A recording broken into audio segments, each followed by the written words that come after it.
I'm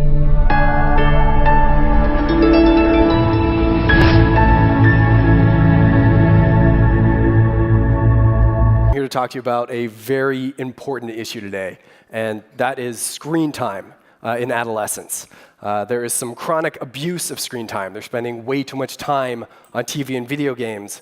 There was an article in the New York Times yesterday, and I was one of these kids. All I really wanted to do was play video games and watch TV. And our fears that this is having a serious impact on our children are grounded. There's accruing evidence that is having negative impacts on their cognitive development. And it is having severe impacts on their ability to relate to their peers and loved ones. This is happening in the context of a dynamic working world. You've just learned about how artificial intelligence is going to change the economy of tomorrow. The skill sets that are needed in order to be employable are social and emotional fundamental capabilities, the very things that are being stunted by excessive use of screen time. Typically, the way that students have addressed these skills is through playing with their friends. They do that with a lot of extracurricular activities. You play sports, you're part of theater or do band or drama. Unfortunately, there is a group that aren't being addressed. I wasn't interested in any of those things. All I wanted to do was play games and watch TV. And I'm not alone. Over 1 in 4 students with every capability to participate in extracurricular programming choose not to participate. They're just obsessed with TV and video games. Fortunately, there is an answer, and that is in-person, face-to-face, collaborative storytelling role-playing games. These are uniquely positioned to be effective in competing with video games and television, because this is what people did before there were video games. In fact, the very first video games, you think about Adventure or Dungeon in the 70s, or even World of Warcraft or Zelda today, are direct ports of in-person collaborative storytelling role-playing games. This is where video games were born, and we're just going all the way back to the beginning and taking them away from the screens and bringing it back in person. So what are role-playing games?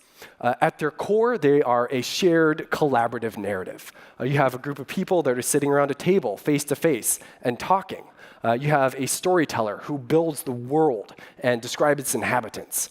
And every student is imagining a character that they project into this narrative. They are the heroes, the protagonists of the story. And the storyteller then resolves the actions and consequences as they move through this shared narrative. At the core, it's extremely empowering and immersive, and the children are able to do anything they can really imagine. So roleplay as an educational tool was pioneered by Becky Thomas. She founded and directs the Roleplay Workshop and has been using her Abante role-playing game to educate adolescents since 1989. We're very fortunate to have her with us in the audience. Hey, Becky, thank you for joining us. And she has had, definitely, well-deserved. She had a huge impact on my life. She's had a huge impact on a lot of students. But don't just take my word for it. See it firsthand. Another one of my favorite things about it is you feel like you're making a difference. Like, you don't feel like, because sometimes in like the real world, you feel like you're just, living your life, but in here, you're like making a difference. You're a hero.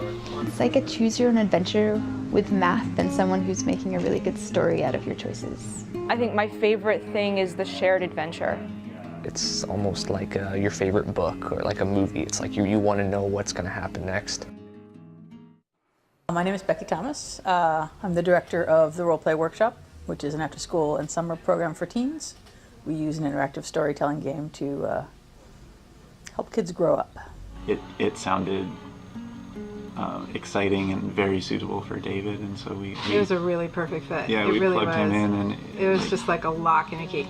Yeah, just totally worked. He's been all lit up ever since. I just like the idea of being in Abante and being this other person who's going around and just helping people and going on various adventures.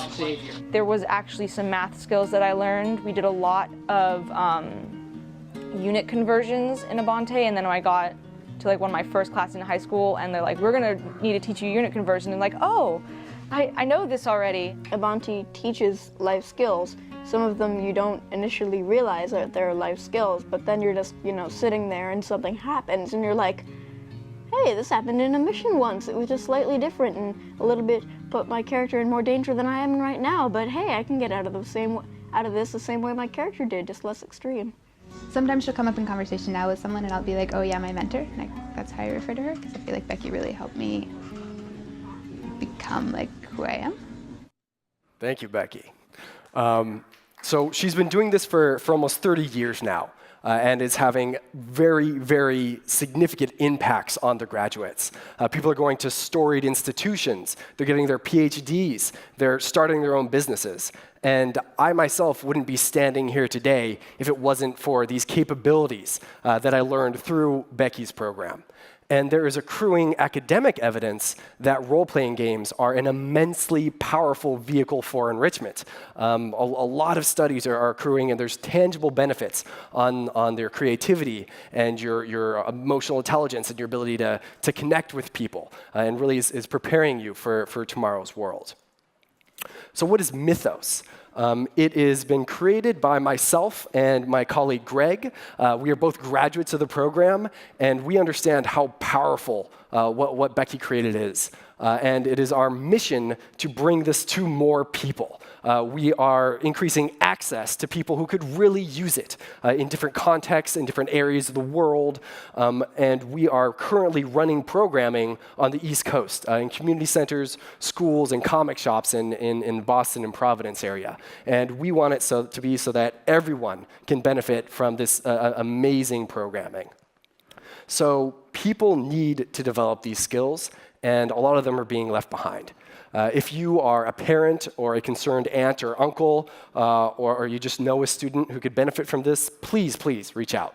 We'd love to help. Thank you, guys.